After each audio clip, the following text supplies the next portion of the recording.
నా తండ్రిని అత్యంత కిరాతకంగా హత్య ఎవరు చేశారో తెలుసు, ఎవరు చేయించారో కూడా తెలుసు. అందరి మీద సిబిఐ కేసులు పెట్టింది, సవివరంగా సాక్ష్యాలు ఇచ్చింది. జైల్లో కూడా చాలా మంది ఉన్నారు. సరే, ఒకటి అలా తప్పించుకున్నారు. అది కూడా మళ్ళీ రేపు జనవరి 17 విచారణకు వస్తుంది. మరి ఈలోపు 2021 నవంబర్లో, అంటే సరిగ్గా 2 సంవత్సరాల కొద్ది రోజుల క్రితం పులివెందుల మ్యాజిస్ట్రేట్ కోర్టులో శివశంకర్ రెడ్డి సతీమణి తులసమ్మ గారు, అలాగే మరి కృష్ణారెడ్డి అని ఒక నమ్మక ద్రోహి, నమ్మిన బంటుగా ఉన్నాడు పిఏ.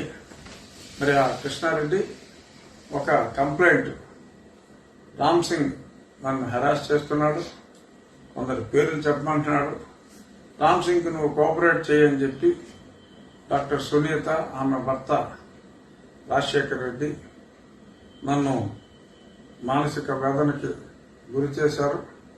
సో కాబట్టి వీరి మీద కేసు బుక్ చేయవలసిందిగా పోలీసులకి ఒక కంప్లైంట్ ఇవ్వటం, వాళ్ళు చాలా ధర్మంగా ఉన్నట్టు నటించటం. అప్పుడు వెంటనే నవంబర్లోనే మేజిస్ట్రేట్ దగ్గరికి వెళ్ళటం. అప్పట్లో magistrate to my knowledge Pawan గారు అని చెప్పి, పవన్ కళ్యాణ్ గారు, అలాగే ఒక స్ఫూర్తి ఉన్న ఒక మంచి మ్యాజిస్ట్రేట్ గారు. సో దాన్ని పరిగణలోకి తీసుకోకుండా అదొక బోగస్ కంప్లైంట్ అని చెప్పి క్లియర్గా ఎవరు వేశారో, ఎలా వేశారో ఇంకా మొత్తం అంత క్లియర్గా చెప్పేసిన తర్వాత క్యారెక్టర్ పేర్లు చెప్పకపోయినా, మహాభారత యుద్ధం జరుగుతూ ఉంటే కళ్ళు లేని ధృతరాష్ట్రుడికి విదురుడు యుద్ధం ఎలా జరిగిందో వివరించాడు. అలాగా యుద్ధంలోకి వెళ్ళకపోయినా విదురుడు చూశాడు.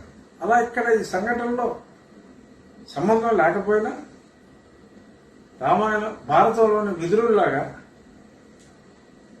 మరి చూసిన జగన్మోహన్ రెడ్డి గారు మరి కళ్ళకు కట్టినట్టుగా బాబాయిని అఖమాడికి గుజ్జారు, ఇచ్చేశారు అని చెప్పాడు కదా ఆయన. సో అభినవ విదురుడు మన జగన్మోహనుడు, మరి ఆయన కూడా ఎక్స్ప్లెయిన్ చేశాడు. మరి అందరికీ మరి ఆయన క్యారెక్టర్ పేర్లు చెప్పలేవు. క్యారెక్టర్ పేర్లు ఈయన మొత్తం కోడింగు, డీకోడింగు, ఎక్కడ ఎన్నింటికి వెళ్ళారు, ఎన్నింటికి ఇతను లోపలికి వెళ్ళాడు, ఎన్నింటికి బయటకు వచ్చాడు అంటే, సరే వీళ్ళు తూర్చన్నారు, మీరు మొత్తం గూగుల్ డేకోడ్లని చెప్పుకుంటూ మటరంపు రకంగా చేసుకునే వాళ్ళం కదా అని ఒక వీళ్ళు కూడా ఫీల్ అయ్యారు. సరే, ఏదేమైనా ఇప్పుడు పవన్ గారు, మళ్ళీ చెప్తున్నా, పవన్ కళ్యాణ్ గారు కాదు, మెజిస్ట్రేట్ పవన్ గారు, మరి అది పక్కన పడేస్తే బోగస్ కంప్లైంట్ అని మరి ఆయన ట్రాన్స్ఫర్ అయ్యారు. ఇంకొక మెజిస్ట్రేట్ గారు భార్గవ్ గారు, అంతే. మామూలుగా మనం మెజిస్ట్రేట్ అని చెప్పుకోవచ్చు, కానీ వాళ్ళకి పేర్లు ఉన్నాయి కాబట్టి పేర్లు కూడా చెప్తున్నాం అంతే. భార్గవ్ గారు మరి అడిషనల్ ఛార్జ్. మరి వారు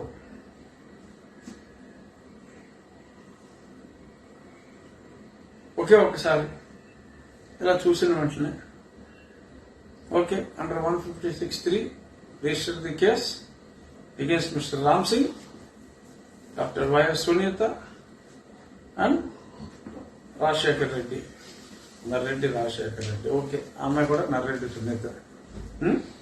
వీళ్ళ మీద కేసు బుక్ చేసి జనవరి 4వ తారీఖు కల్లా, కేసు బుక్ చేయని చెప్పడం ఒక రకం, జనవరి 4 కల్లా మళ్ళీ రిపోర్ట్ ఇవ్వాలట మెజిస్ట్రేట్ గారికి. సరే, ఇదేమవుతుంది, పైకోర్టుకి వెళ్తారు, అది కొట్టేస్తారు, దట్ ఇస్ వెరీ క్లియర్.